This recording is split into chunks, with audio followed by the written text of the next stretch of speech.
Good afternoon ma'am. बेटा previous topics अगर आप लोगों ने रिवाइज करे हो उसमें कोई डाउट किसी को कुछ पूछना हो।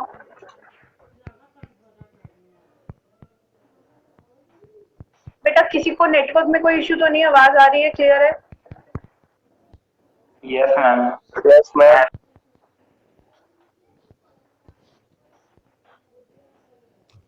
बेटा प्रीवियस कोई डाउट कोई भी?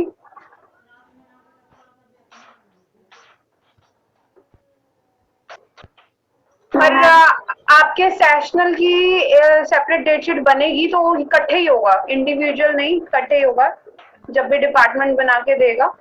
तो मीनवाइल हम लोग अपना चैप्टर फिर आगे कंटिन्यू करेंगे।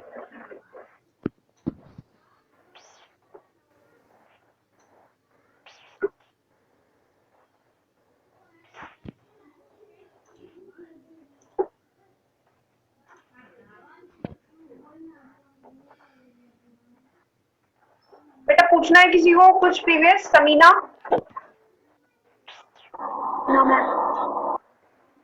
विकास? आस्था? नो मैम, आगे देख रहा हूँ। क्या बच्चे आगे के लिए? Yes ma'am.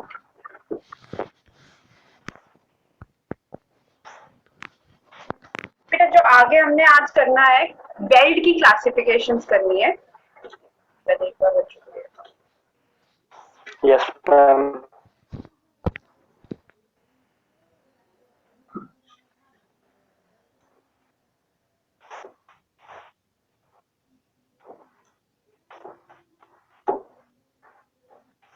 Classifications of belt करनी है, वेल्डेड जॉइंट बेसिकली। अगर हम जॉइंट की बात करें, हमारे पास कितने टाइप के जॉइंट्स हैं वो देखते हैं, ठीक है? अब अगर क्लासिफिकेशन की बात करें राजे वेल्डिंग की, तो ये किस किस पे डिपेंड करेगा कि जो हमारे किसके ऊपर बेस्ड है कि पोजीशंस ऑफ वेल्ड कहाँ पे है, कहाँ कहाँ पे कौन सी जगह पे वेल्डिंग की पोजीशन है, कहाँ कहाँ पे वेल्ड प्रोवाइड कर रहे हो, उसके ऊपर डिपेंड करते हुए इसकी कुछ क्लासिफिकेशन है। दूसरी क्लासिफिकेशन क्या है? Based upon formation of weld, कि वेल्ड जो है किस फॉर्म में बनाया जा रहा है। इस तरह से हमारे पास क्या आती है, दो क्लासिफिकेशन आती है, इसको गो थ्रू करते हैं।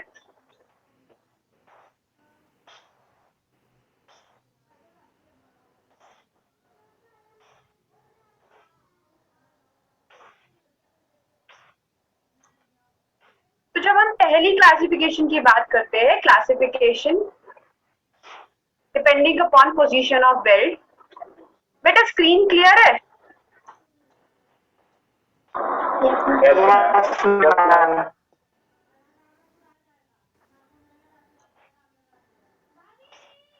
अगर हम based upon yes ma'am, position clear है। ऑफ, ओके, अगर हम बेस्ड अपॉन पोजीशन के ऊपर बात करें तो राजे हमारे पास डिफरेंट टाइप ऑफ बेल्ट है कि पोजीशन कहाँ कहाँ पे, जैसे कि हॉरिजॉन्टल बेल्ट की अगर मैं बात करूँ, ठीक है? हॉरिजॉन्टल बेल्ट मतलब जैसे नाम से ही क्लियर है कि हॉरिजॉन्टल डायरेक्शन, मतलब बट वेल्ड हो रहा है कि अगर एक प्लेट इस तरह से है, एक प्लेट इस तरह से है, तो बीच में हम लोग इन दोनों को जो ज्वाइन कर रहे हैं हॉरिजॉन्टल वे में ज्वाइन कर रहे हैं, तो ये कैसी हो गई वेल्डिंग हमारी?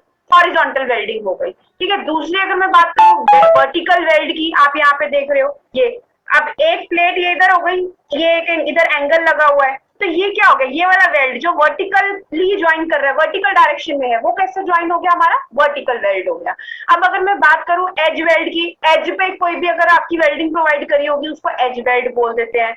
ऐसे ही स्लॉट वेल्ड होता है, इसमें स्लॉट वेल्ड क्लियरली नहीं दिखाया हुआ, मैं आपको एक और इमेज से दिखाती हूँ। और एक होता है ओवरहेड वेल्ड, ठीक है? अगर ओवरहेड वेल्ड की बात करूं तो इस तरह से कि एक प्लेट इस तरह से ऊपर है और एक प्लेट नीचे है, तो आप दोनों को इस तरह से ज्वाइन कर रहे हो, दैट इज ओवरहेड वेल्ड, ठीक है? स्लॉट इसमें जैसे प्रॉपरली नहीं है, बट अगर कोई प्लेट के ऊपर दूसरी प्लेट इस तरह से रखी हुई है, तो आप जब उसको कनेक्शन प्रोवाइड कर रहे हो, जो बीच में स्लॉट बना हुआ है उसको ज्वाइन करने के लिए यहाँ पे वेल्डिंग कर रहे हो, वो हमारा क्या हो जाता है? स्लॉट वेल्ड बोल देते हैं उसको, ठीक है? एक और इमेज क्लियर करती हूँ उधर से।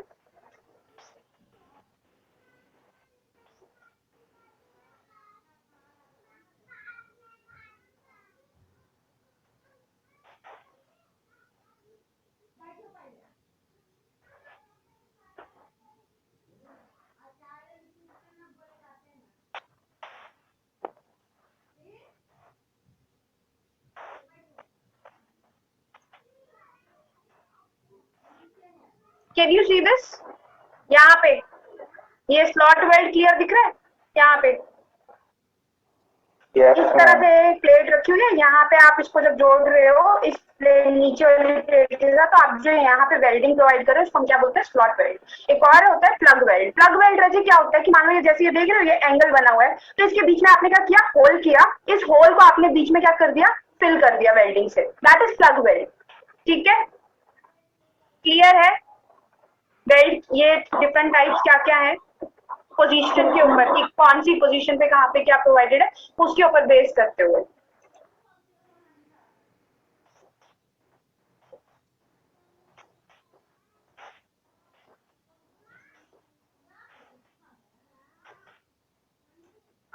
ठीक है, तो ये तो हो गया पोजीशन के ऊपर। अब अगर मैं बात करूं रजत कि और कौन कौन से वेल्ड होते हैं, फॉर्मेशन के ऊपर डिपेंड करते हैं। तो आप लोगों ने जैसे अभी तक आप रिवेट में पढ़ते आए हो या फिर आप अभी बोल्ट में हमने पढ़ा था, एक क्या पढ़ा था? Butt weld. बट वेल्ड में और इसमें क्या फर्क है? बट वेल्ड आपको पता ही है, इस तरह से दो प्लेट्स की जब बीच में जहां पर भी हम लोगों को इनको जोड़ना है तो बीच में हम फिल कर देते हैं, दैट इज बट वेल्ड।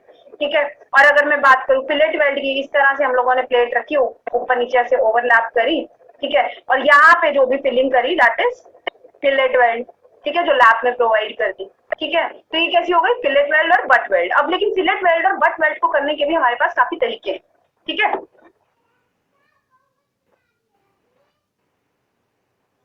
अब बट वेल्ड की अगर बात करें, आज हम जो फोकस करेंगे बट वेल्ड पे करेंगे। ठीक है, फिलेट वेल्ड को बाद में कंसीडर करेंगे, आज हमने जो टोटली करना है दैट इज बट वेल्ड। अब अगर बट वेल्ड की बात करें, ये किस तरह से होता है कि ग्रूव बनाए जाते हैं हमारे वेल्डिंग के लिए। जैसे आप यहाँ पे इमेज में आपको दिखाऊं इस तरह से, एक तो क्या हो गया, मतलब इसको स्क्वायर बट वेल्ड बोलते हैं, फ्लैट बट वेल्ड भी बोलते हैं। इस तरह से ये क्या हो गया, एक प्लेट इधर हो गई, एक प्लेट इधर हो गई, और नॉर्मली हमने इनके बीच में क्या कर दी? फिलिंग कर दी। ठीक है, या फिर क्या हो गया, प्लेट को इधर से हम लोगों ने थोड़ा सा एक वी एज दिया, दोनों प्लेट्स को इधर से ऐसे इंक्लाइंड एज, और बीच में हमने क्या कर दी? इसकी फिलिंग कर दी। ठीक है, या फिर क्या कर दिया? Double V butt weld joint. इसमें क्या हो गया, प्लेट को इधर से एक इधर से शेप दी, एक इधर से शेप दी, सिमिलरली इधर से और इधर से, और दोनों को हमने यहाँ पे क्या कर दिया? इसको फिल कर दिया। तो ये इसको क्या हो गया, दो जगह से आप इसको शार्प एज दे रहे हो और वीसी फॉर्म कर रहे हो, तो इसलिए इसको double V butt weld joint बोलते हैं। Similarly single U butt weld joint, यहाँ पे आपने क्या किया? प्लेट के इस कॉर्नर पे एक हल्का सा इधर फॉर्मेशन करी हाफ, और इधर से इस प्लेट के यहाँ पे, और बीच में जो जगह है उसके अंदर हमने क्या कर दी? वेल्डिंग फिल कर दी, इसीलिए इसको बोलते हैं single U butt weld. Similarly अगर मैं बात करूं डबल यू बट वेल्ड की, तो इधर से एक कर्वेचर प्रोवाइड किया प्लेट में, इधर से कर्वेचर प्रोवाइड किया, इधर नीचे से प्रोवाइड किया, नीचे डबल यू बन रहा है ना, तो इस तरह से इसका नाम क्या पड़ गया? Double U butt weld joint. Single bevel butt weld joint, अगर दो प्लेट हमारी डिफरेंट साइज की है, एक का हमने क्या कर दिया? फ्लैट एंड रखा, तो दूसरे का हम लोगों ने इधर से क्या कर दिया? थोड़ा एक इंक्लाइंड एज रखा, और बीच में क्या फिल कर दिया?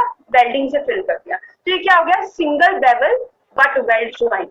और एक और है double bevel butt weld joint, इसमें क्या है, एक हमारी प्लेट की थिकनेस ये हो गई, और जो दूसरी प्लेट का कनेक्शन करना है तो इसका एक एंड इधर से इंक्लाइन का एज हो गया, एक इधर से ये वाला इंक्लाइन एज हो गया, और दोनों को हम लोगों ने क्या कर दिया? इसको वेल्डिंग से फिल कर दिया है ऊपर नीचे, तो इसको क्या बोलते हैं? Double bevel butt joint.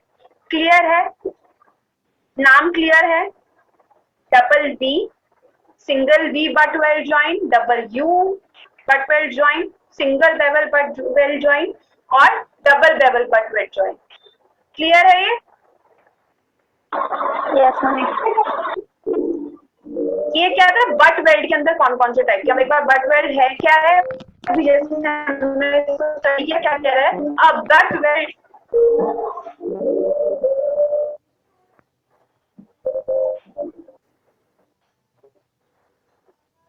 साक्षी अपना माइक ऑफ करो, और जो पीछे म्यूजिक की आवाज आ रही है बंद करो उसको।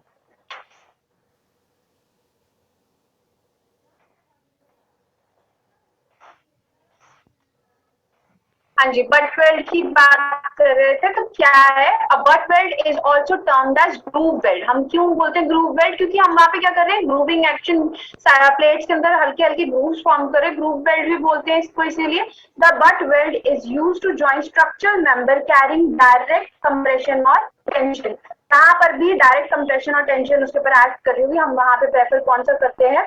बट वेल्ड प्रेफर करते हैं। It is use to make T joint और बट वेल्ड। हम जो भी हमारा टी जॉइंट कहीं पे भी बनता है, ठीक है, यहाँ पे इस तरह से ये भी फिलअप जो होगा, ठीक है, या फिर बट वेल्ड जॉइंट, वहां पे हम लोग उसको यूज करते हैं। Various types of welds are named depending upon shape of groove. अभी मैंने आपको बताया, जैसे हमने पढ़ा double B, single B, double U, तो जिस तरह की उसकी शेप है ग्रूव की, ग्रूव समझते हो ना, किसी चीज के अंदर हम लोग क्या कर देते हैं बीच में, जैसे हमने यहाँ पे इस प्लेट को यहाँ पे ग्रूव प्रोवाइड किया, यहाँ पे इसको कट किया, इधर से शेप दी, उसको ग्रूव बोल रहे हैं। तो जिस तरह की उसको शेप दी है उसी के ऊपर इसके नाम रखे गए हैं। This type of belt is used when the members are to be connected face to face. जैसे कि एक प्लेट ये हो गई, एक प्लेट इधर हो गई, इन दोनों की फेस को जहां पर भी हमें जोड़ना है, हम वहां पे क्या प्रोवाइड कर देते हैं, बट वेल्ड प्रोवाइड करते हैं। अभी मैंने आपको नाम बताए, स्क्वायर वेल्ड हमने देखा, सिंगल वी बट वेल्ड देखा, डबल वी बट वेल्ड देखा, ठीक है, देन उसके बाद सिंगल यू बट वेल्ड देखा, डबल यू बट वेल्ड देखा। बट वेल्डिंग में किसी को कोई डाउट नहीं समझ आया तो मेरे को बोलो, मैं दोबारा बोल देती हूँ, बताइए। No ma'am, no doubt. बच्चा अच्छा एक चीज, अपना please roll number chat box में लिख दो। सिर्फ 39 स्टूडेंट्स ने लिखा हुआ है, जो भी बाकी हैं प्लीज अपना रोल नंबर चैट बॉक्स में लिख दें।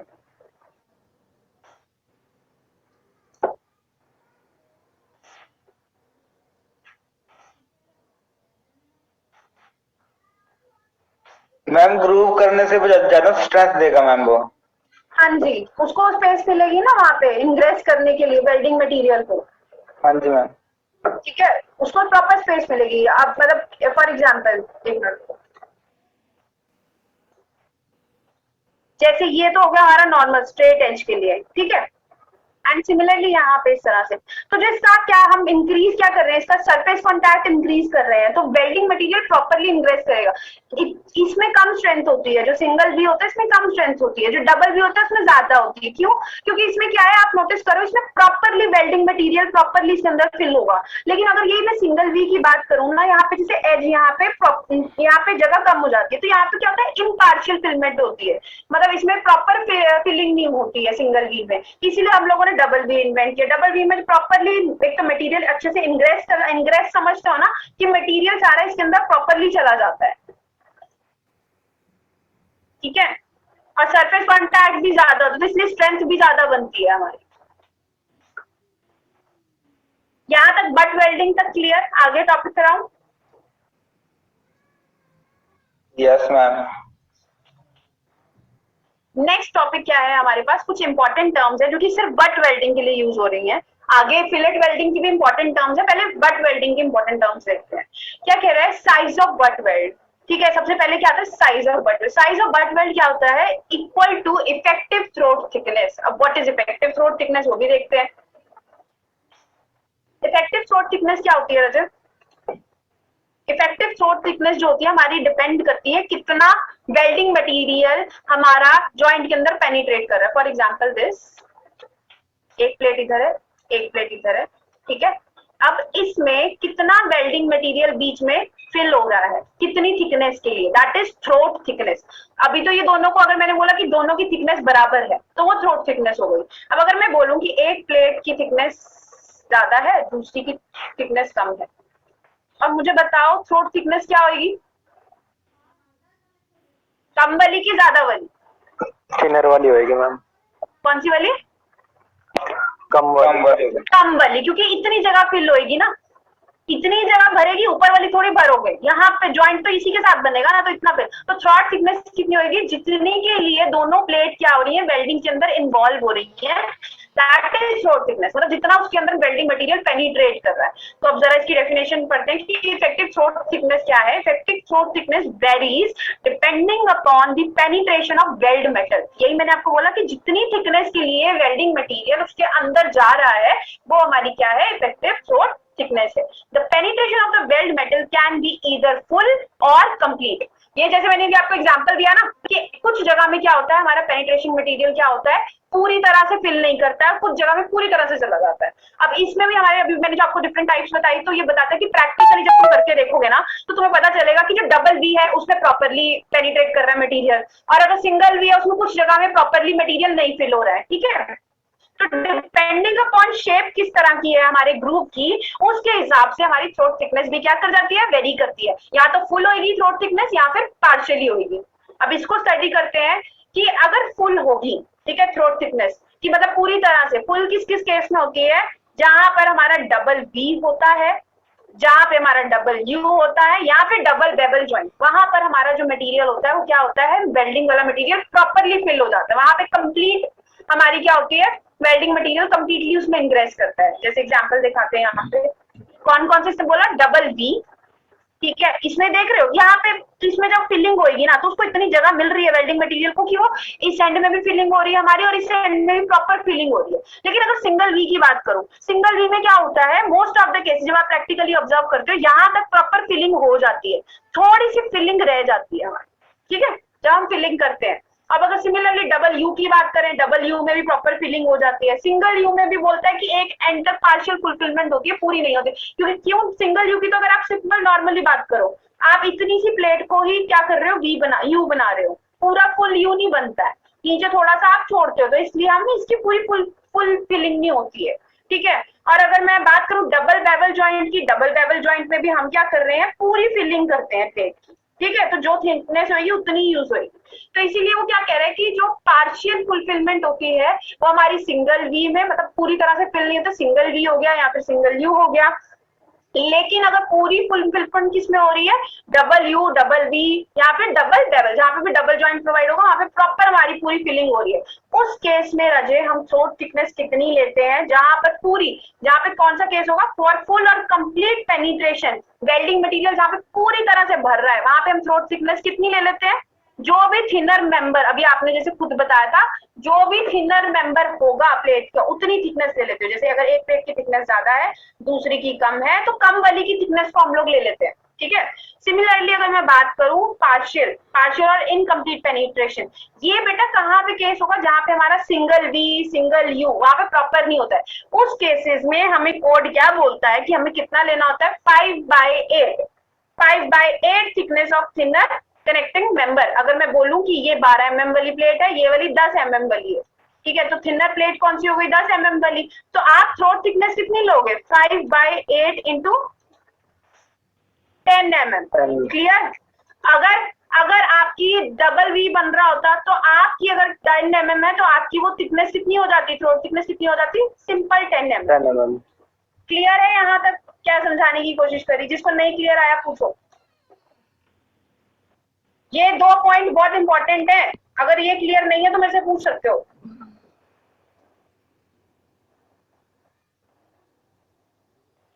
नहीं पूछना, किसी को कोई डाउट नहीं है, चलिए। क्या कह रहा है कि आप नोटिस करो कि थ्रोट थिकनेस ज्यादा किस में हुई, कंप्लीट पेनिट्रेशन में हमारी थ्रोट थिकनेस क्या है, ज्यादा है, क्योंकि हम उसमें पूरी प्लेट की थिकनेस ले रहे हैं ना, जो भी है 10 mm। इसमें जो इनकम्प्लीट पेनिट्रेशन उसमें हम क्या कह रहे हैं, 5/8 ऑफ 10 mm, तो इट मीन इसकी जो पेनिट्रेशन है वो कितनी होगी, कम होगी। तो यही उसने नोट बना के यहाँ पे लिखा, it may be noted from above relation that value of throat thickness is more, किसमें ज्यादा है, फुल पेनिट्रेशन के केस में, किसके कंपैरिजन में, पार्शियल पेनिट्रेशन। क्लियर है? Yes ma'am.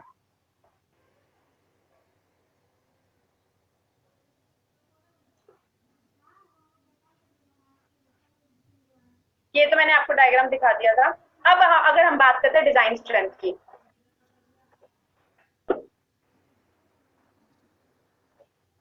बेटा मैं ना ये जो डिजाइन स्ट्रेंथ का फॉर्मूला समझा रही हूँ ना, मैं बता दूं तुम्हारी बुक्स में ये चीज पूरी नहीं है, इसीलिए जो मैं अभी ये बोलने वाली हूँ तो इसको ध्यान से सुन लेना। तुम्हारी बुक्स में सीधा एक ये वाला फॉर्मूला दे रखा है, ठीक है, बट एक्चुअल में अगर तुम प्रॉपर अगर डिजाइन कंसिडरेशंस की बात करो या कोड्स की बात करो, प्रीवियस कोड्स में भी, ठीक है, तो जब हम बट वेल्ड की बात करते हैं, किसकी बात कर रहे हैं, अभी फिलेट की तो अभी बात ही नहीं हो रही है, अभी आज जो हम कर रहे हैं सिर्फ और सिर्फ किसका कर रहे हैं, बट वेल्ड की बात करते हैं, ठीक है। बट वेल्ड की रजे हम जब बात करते हैं, the design strength of groove weld in tension और कंप्रेशन, मतलब अगर हमारी प्लेट्स, बट वेल्ड की बात कर रहे हैं, अगर हमारी प्लेट्स कंप्रेशन में है या फिर टेंशन में है, तो जो बेटा हमारा फॉर्मूला यूज होता है, ठीक है, तो हम क्या बोलते हैं, यील्ड में, यील्ड वाला पॉइंट पहले आता है तो इसमें यील्ड लेकर चलते हैं, तो यील्ड में हम जो फॉर्मूला यूज करते हैं ये वाला यूज करते हैं, ठीक है। टेंशन और कंप्रेशन के केस में, अगर आपको क्वेश्चन में गिवन है ना कि टेंसाइल फोर्स लग रही है, कंप्रेशन फोर्स लग रही है, तो आपको ये वाला फॉर्मूला यूज करना है। एफ वाई आपको पता है क्या है, यील्ड स्ट्रेस है। आपको गिवन होगा प्लेट कौन सी यूज कर रहे हो, उसके हिसाब से आप इसका क्या ले लोगे, यील्ड स्ट्रेस पिक कर लोगे। एल डब्ल्यू क्या है, effective length of weld in MM, जो भी वेल्डिंग प्लेट की लेंथ होगी एमएम में आपको वो लेनी है। अगर मैं बोलूं इस तरह से कि इस प्लेट की कितनी लेंथ है तो आपको वो लेनी होगी, ठीक है। TE effective throat thickness, throat thickness clear है आप सबको क्या है, मतलब अगर ये वाली प्लेट में जहां पर भी वेल्डिंग हो रही है उसकी कितनी थिकनेस है, दैट इज इसको टीई से इफेक्टिव थ्रोट थिकनेस। अब आपको ये देखना रहेगा कि आपकी जो प्लेट है पार्शियली फिल्ड है कि फुली फिल्ड है। जरूरी कई बार क्वेश्चन में क्लियरली गिवन होता है पार्शियली फिल्ड फुली फिल्ड, कई बार क्वेश्चन में आपको इनडायरेक्टली कि डबल वी है, तो डबल वी होगा तो कौन सी प्लेट होगी, कौन सी वेल्डिंग होगी, फुली की पार्शियली, फुल, बिल्कुल सही। और अगर मैं बोलूं सिंगल वी तो कौन सी हो जाएगी, पार्शियल। तो उसमें वैल्यू कितनी लोगे थ्रोट थिकनेस की, 5/8 इंटू थिकनेस ऑफ प्लेट कर दोगे। क्लियर है बेटा? नहीं, अगर लग रहा है फास्ट बोल रही हूँ तो मेरे को बोल सकते हो, मैं स्लो करा दूंगी। अच्छा चलो पार्शियल, अब मैं पार्शियल सेफ्टी फैक्टर की बात करूं, हम गामा एम डब्ल्यू लेते हैं 1.25 अगर हमारा शॉप वेल्डिंग है, ठीक है, अगर हमने शॉप में वेल्डिंग कर रखी है, और पार्शियल सेफ्टी फैक्टर हम 1.5 लेंगे अगर हम लोगों ने साइट में करी है। साइट में ऊपर नीचे थोड़ा हो सकता है, शॉप में हम लोग प्रॉपर वेल्डिंग करते हैं इसलिए हम 1.25 लेते हैं, साइट में थोड़ा ऊपर नीचे हो सकता है, और भी क्राइटेरिया हो सकते हैं कि वेल्डिंग प्रॉपरली ना हो, उससे हम पार्शियल सेफ्टी फैक्टर कितना लेते हैं, थोड़ा ज्यादा लेते हैं 1.5। अब अगर आपको ये देखना हो कि ये मैम ने कहाँ से लिखवाया है, ये क्यों लिखवाया है, कहाँ से लिखवाया है, आपकी बुक्स में नहीं लिखा, लेकिन कोड का टेबल नंबर 5, कोड का टेबल नंबर 5 ये देख लेना, वहां पे ये लिखा होगा। खोल के दिखाऊं क्या टेबल? आप लोग पूछते हो ना वैल्यूज कहां से ले रहे हो, रुको मैं दिखाई देती हूँ। कोड का टेबल नंबर 5 वहां पे है, ये वैल्यूज दे रखी है हमें, मैं दिखा देती हूँ।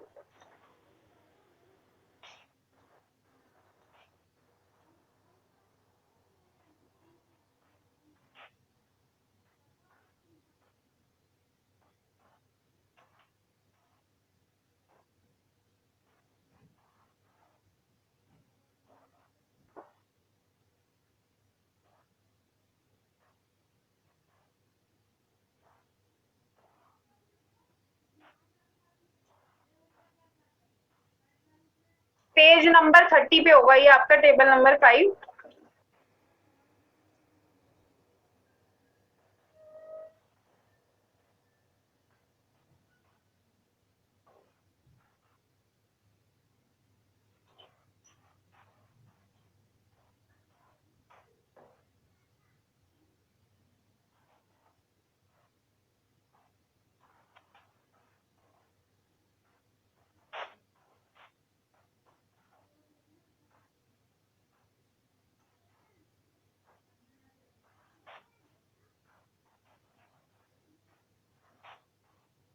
हाँ जी ये दिखा, ये टेबल नंबर 5, ये देखो जो हम बोल्ट के लिए भी ले रहे थे ना partial safety factors gamma MF, अगर हमारा फ्रिक्शन बोल्ट टाइप है तो 1.25, field fabrication 1.25, bolts bearing type है तो 1.25, अगर हम रिवेट यूज कर रहे थे तो 1.25 था।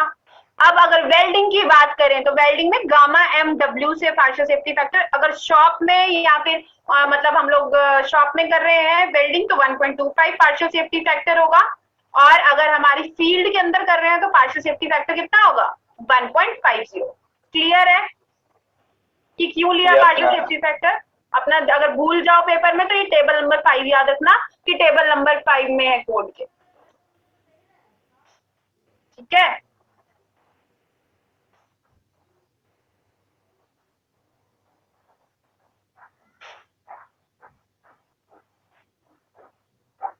चलिए हाँ मैं आपको क्या बोल रही थी कि राजा अगर आपको क्वेश्चन में गिवन है कि टेंशन और कंप्रेशन फोर्स है तो ये वाला फॉर्मूला यूज होगा। अगर आपको क्वेश्चन में गिवन है कि हमें डिजाइन स्ट्रेंथ निकालनी है बट वेल्ड की, लेकिन हमारी जो बट वेल्ड पे फोर्स जिसमें फेलियर अकर होगा वो शियर है, तो हम क्या फॉर्मूला यूज करेंगे, BDW FYWL फर्क क्या है इसमें? जो FY होगा वो हम स्टैंडर्ड प्लेट का कितना लेते हैं 250 डिपेंडिंग अपॉन ग्रेड कौन सा है, ठीक है प्लेट का। मतलब अगर आपको Fe410 गिवन है तो आप 250 उसकी यील्ड स्ट्रेंथ लोगे, अल्टीमेट वैल्यू नहीं पिक करते, ये तो पता होगा सबको, पहले न्यूमेरिकल्स भी किए। देन जब FYWL की बात करें, FIWL की रजे बात करें, इस केस में FIWL क्या है? जो आपकी यील्ड वैल्यू है उसको आप डिवाइड किससे कर रहे हो? √3 से, ठीक है। आप किससे डिवाइड कर रहे हो? √3 से, या तो पेरेंट मटेरियल या फिर वेल्डिंग मटेरियल, जो भी दोनों में से स्मॉलर वैल्यू होगी हम वो पिक करेंगे। मोस्टली हम लोग पेरेंट मेटल की पिक करते हैं, ठीक है। तो आपका ये वाला FIWL क्या है? FY/√3। वेन एवर कौन सा केस है? शेयर का केस है। LW, TE, गामा, MW बाकी सब सेम है, बस फर्क किसका है? FY√3 का। क्लियर है? हाँ जी बोलो बेटा, जो चीज मैंने अभी ये बोली क्लियर है? दोनों फॉर्मूलाज में डिफरेंस क्लियर, मतलब याद रहेगा। अगर क्वेश्चन में सिंपल है कि एक्सियल फोर्स मतलब कंप्रेसिव फोर्स लग रही है या टेंसाइल फोर्स, तो ये वाला फॉर्मूला यूज करेंगे हम लोग स्ट्रेंथ निकालने के लिए बट वेल्ड के केस में। अगर क्वेश्चन में गिवन है कि शियर है, शियर के केस में ये वाला फॉर्मूला यूज करेंगे, बस ये ध्यान रखना है, ठीक है। क्वेश्चन में गिवन होता है कि कौन सी लोडिंग लग रही है, under which loading you are calculating the strength. हाँ जी बोलो, क्लियर? तो एक क्वेश्चन करके देखें इसका। Yes ma'am. चलो क्वेश्चन करके देखते हैं। क्या कह रहा है? 2 प्लेट्स हैं जिसका साइज क्या है? 150 mm है एक का,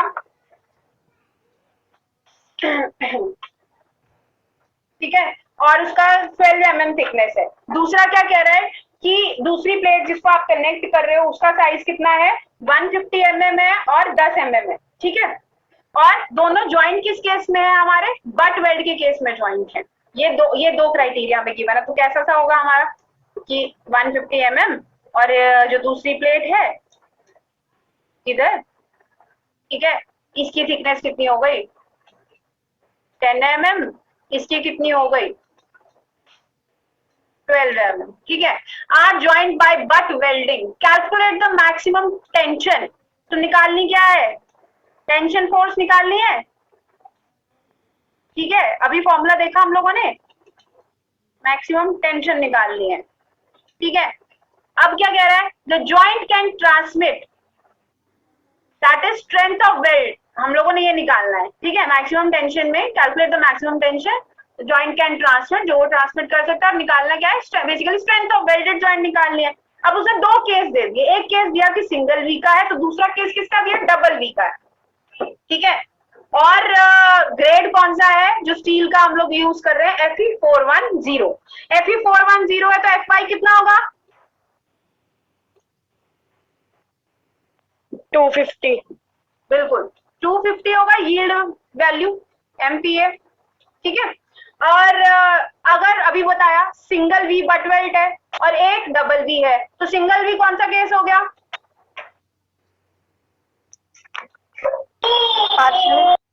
इनकम्प्लीट पेनिट्रेशन।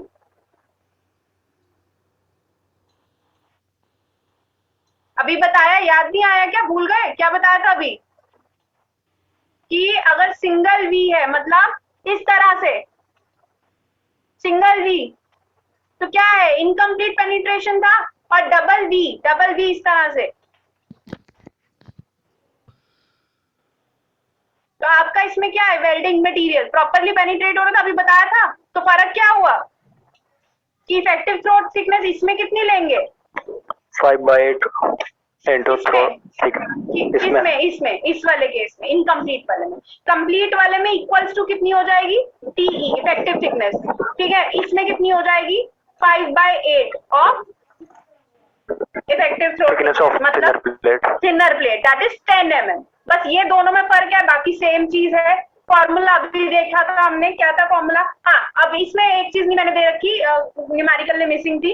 आपको क्या गिवन है कि जो आपकी प्लेट के है अंडर टेंशन है, ये तो क्लियर है, maximum tension force under tension है, और इसमें मैक्सिमम लोडिंग कितनी लग रही है? 200, ठीक है, मैक्सिमम टेंसाइल फोर्स लग रही है, कितनी लग रही है 200। तो अगर सेफ हमें देखना है तो हमारी टेंशन फोर्स इस 200 किलो न्यूटन से क्या होनी चाहिए, ज्यादा होनी चाहिए, तभी सेफ होगा हमारा ज्वाइंट, है ना।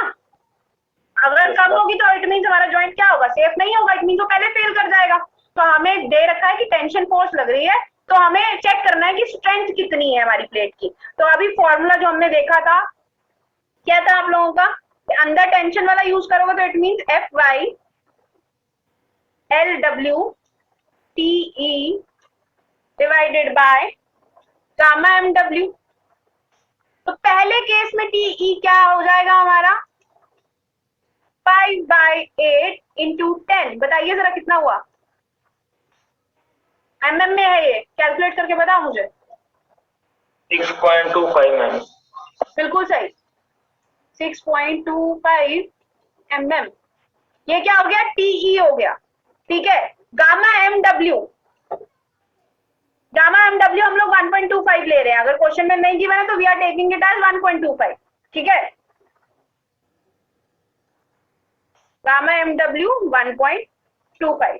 तो इट मीन हम लोग कंसीडर कर रहे हैं कि जो हमारी वेल्डिंग है वो कैसी है, शॉप वेल्डिंग है, लिख देना पेपर में, ठीक है। तो 1.25 लेकर चल रहे हैं, और एफ वाई 250, ठीक है।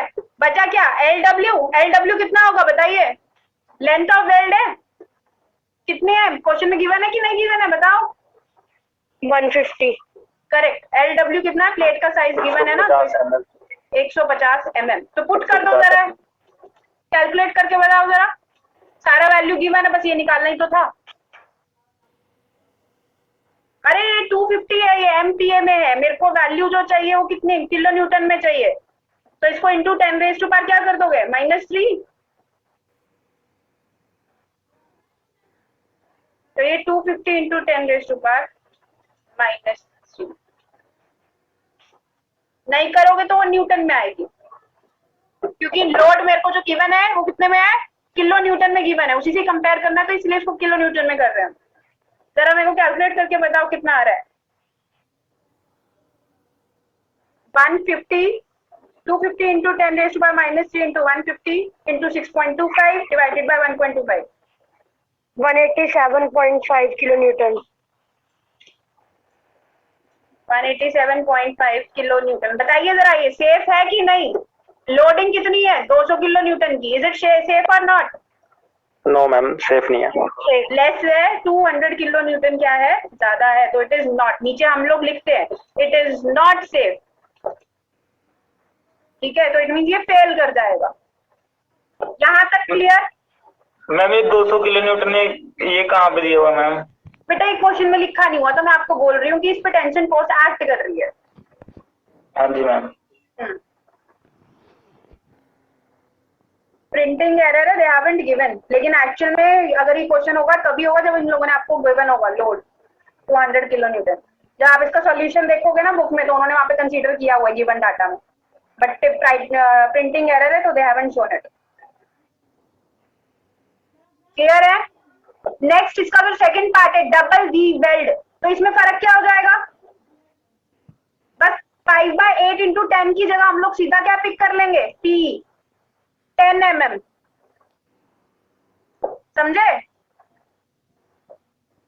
कैलकुलेट करके बताओ मुझे, जो सेकंड पार्ट है, सेकंड पार्ट में बाकी सब सेम है, बस ये जो टीई है ये कितना ले लेंगे 10 mm, क्योंकि ये कैसा केस है, डबल वी फुली पेनिट्रेशन का केस है,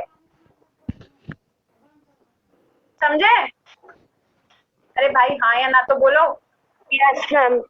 आंसर बताओ मुझे, बाकी सब सेम है, 150 रहेगी लेंथ ऑफ वेल्ड भी, एफ वाई भी इतना ही रहेगा, 1.25 भी, बस फर्क क्या है 6.25 की जगह 10 mm, क्योंकि अभी आपको वहां पे मैंने बताया था कि जहां पर भी हमारा डबल वी होगा वहां पे हम लोग पूरा फुल पेनिट्रेशन वाला केस लेंगे। मैम 300 है। 300 एग्जैक्ट 300 आ रहा है। Yes ma'am. तो फिर ये तो ज्यादा हो गया, कितना आ रहा है विकास, 287 पॉइंट कुछ आ रहा है मैम, 68 करके। हाँ 287.68 किलो न्यूटन, ठीक है। तो अब Yes, ये तो ज्यादा है किससे, 200 किलो न्यूटन से, तो ये क्या हो जाएगा सेफ होएगा मैम ये ये सेफ joint। होगा क्योंकि ये इसकी स्ट्रेंथ ज्यादा आ रही है, जॉइंट की स्ट्रेंथ ज्यादा आ रही है टेंशन में, इतना ये बियर कर सकता है 287, और जो लोड लग रहा है 200, तो उस केस में हमारा क्या हो जाएगा, ये सेफ हो जाएगा। क्लियर है? इस तरह के न्यूमेरिकल हमारे बट वेल्ड में आते हैं, इससे ज्यादा आपका कुछ नहीं आने वाला है। आपको शेयर वाला केस है नहीं है, आपको मतलब शेयर वाला केस इसमें कंसीडर नहीं करना है, आपको बस इतना ही करना है, ठीक है। जहां कहीं पे भी अगर क्वेश्चन में लिखा होगा शेयर, तो आपने आंसर को √3 से डिवाइड कर देना है, F5 वाली जो वैल्यू है, ठीक है। इसमें कोई डाउट? No ma'am. नो आज के लिए इतना काफी है, ठीक है। बट वेल्ड कल हम लोग जो करेंगे फिलेट वेल्ड करेंगे। एक और न्यूमेरिकल में उसकी इसी में ही है, पीडीएफ में है, उसकी फोटो भेजूंगी, ठीक है, वो कर लेना, ट्राई करना। इसमें नहीं है, मैं भेजूंगी, वो ट्राई करना। सिंपल है, उसमें तो क्लियरली गिवन है, पार्शियली पेनिट्रेटेड की स्ट्रेंथ निकालनी और फुली पेनिट्रेटेड की, ठीक है। थैंक यू बच्चे, जिसने रोल नंबर नहीं लिखा अपना रोल नंबर लिख दो भाई।